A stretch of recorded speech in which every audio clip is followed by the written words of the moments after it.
This is Akashvani, the news read by Apugapak. Parliament has passed the Micro, Small and Medium Enterprises Development Amendment Bill 2026, with the Lok Sabha approving it today. The Rajya Sabha had passed the bill on Monday. The bill aims to address payment delays and simplify dispute resolution. The legislation provides that every central public sector enterprise must settle all invoices for procurement of goods or services from MSMEs on the Trade Receivables Discounting System. As per the bill, if mediation fails in case of dispute, then the reference for arbitration must be made within 30 days from the date of termination of mediation.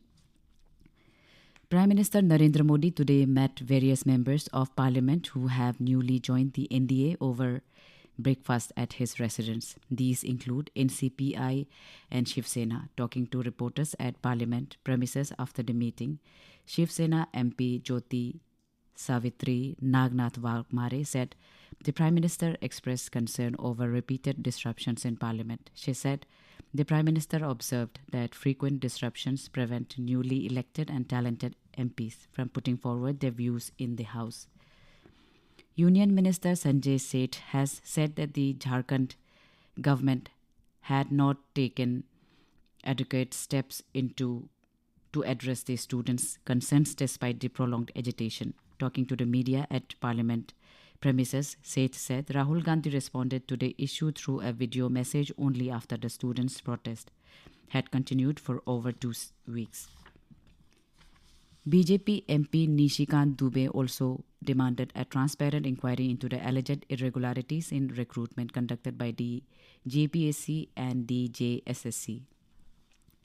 India and China engaged in frank discussions and reviewed the situation along the line of actual control during the 36th meeting of the Working Mechanism for Consultation and Coordination on India-China Borders Affairs in New Delhi yesterday. The External Affairs Ministry said in a statement that both sides had held detailed exchanges on issues related to boundary delimitation, border management, mechanism building, and trans-border cooperation. It was underlined that maintaining peace and tranquility in the border areas is essential for the overall development of bilateral relations.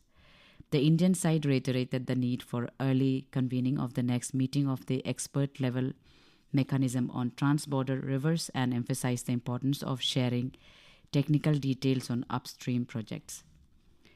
President Draupadi Murmu today conferred the Sant Kabir Handloom Awards and the National Handloom Awards for the year 2025 at the Rashtrapati Bhavan in New Delhi. A total of 22 awards comprising 3 Sant Kabir Handloom Awards and 19 National Handloom Awards were conferred upon the handloom weavers for their craftsmanship, innovation, and contribution to the preservation of India's handloom traditions. 4 commemorative postage stamps celebrating the country's rich and diverse handloom weaving traditions were also released on the occasion. The President also extended best wishes to the weavers, entrepreneurs, designers, students, and everyone associated with India's handloom sector. Prime Minister Narendra Modi today shared an article written by Union Textiles Minister Giriraj Singh in an English daily on the occasion of National Handloom Day. In a social media post, the Prime Minister said Singh in his article has described handloom as one of India's greatest civilizational strengths and highlighted the country's rich and diverse regional textile traditions. The Textiles Minister has called upon India's youth to bring together heritage and technology, creativity and enterprise to shape the next chapter of the handloom sector and strengthen the livelihoods of weavers. Chief Minister Pema Khandu today reaffirmed the Arunachal Pradesh government's commitment to strengthening the handloom and handicraft sector, stating that every possible effort is being made to uplift the lives and livelihoods of the state's weavers and artisans. That's all in this news bulletin. Namaskar.